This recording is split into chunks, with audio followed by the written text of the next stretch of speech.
Hi guys, I hope you all are doing well. I wanted to upload a little video because we have another embedded assessment coming up next week, and those are worth 40 points. So these can either really hurt your grade or really help your grade. And we just have a few short weeks between now and winter break, and then we just have a couple more weeks after that until the end of the semester. So it's really important to get this in.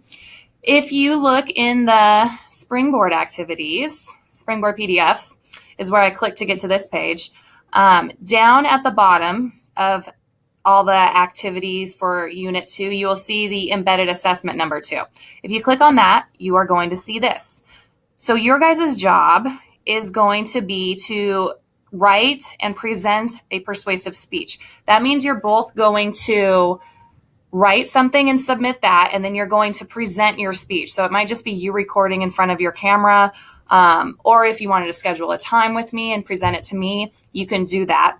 You get to write it on anything you want, but it has to be an argumentative speech. It's a persuasive speech. So you're going to pick a topic that has two sides. You're going to pick a side and say why your side of the argument is the way to go, why you're right. So look through this because it tells you exactly what you need to do in your speech. You've already done some of these assignments, hopefully. This is assignment 2.19, but this outlines really nicely what parts you need to have in your speech. So you need to have a claim, so have a clear thing that you are saying. We should do X, or this should happen. Then you're going to need some logical reasoning. So basically you're going to come up with some evidence, so you might have to do some research that proves you are right about what you were saying.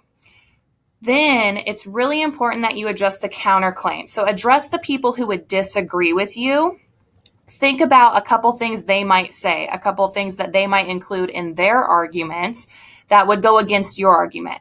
Your job is to shut down those things that they would say. By shutting down your opponents, by shutting down the people who oppose you, you make your claim stronger. All right. Then at the end, the very last thing you have to do in a persuasive speech is to have a call to action. So it's really important that you ask your audience to do something. So it might be asking them to change their minds. It might be asking them to support something.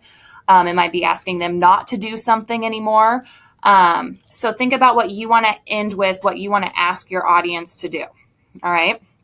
We are also in some of our assignments, you will notice that it talks about rhetorical devices. Think about some of those that you might be able to include. Maybe you can throw a rhetorical question into your speech or an analogy at some point to make your point stronger or to more easily illustrate it for your audience.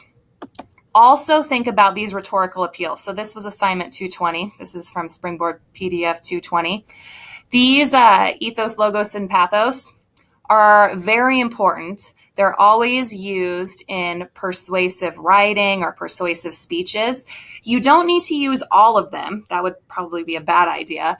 But think about what you're talking about. If you're talking about like texting while driving or something like that, using pathos might be better because that's an emotional appeal. So if lives are at stake, using pathos might work. If you're using just like logical stuff, that might be good, but it may not hit the listener as hard as an emotional appeal would. So think about what approach you want to use that would be the most effective for your audience. So remember, these are worth 40 points. You have this week to kind of do some more assignments, and then on Monday, the 10th, you guys have to have this in. So usually our embedded assessments are due on Thursdays. This one's due on a Monday. Make sure you get it in because I don't want your grades to drop right before Christmas. That would be a horrible Christmas present. So if you need any help, please let me know. If you need help narrowing down a topic, if you're like, well, I'm thinking this, but I don't know how to write it as a claim, reach out to me and I'll help you with that and get you off to a good start. All right. Please let me know if you have any questions and good luck, guys.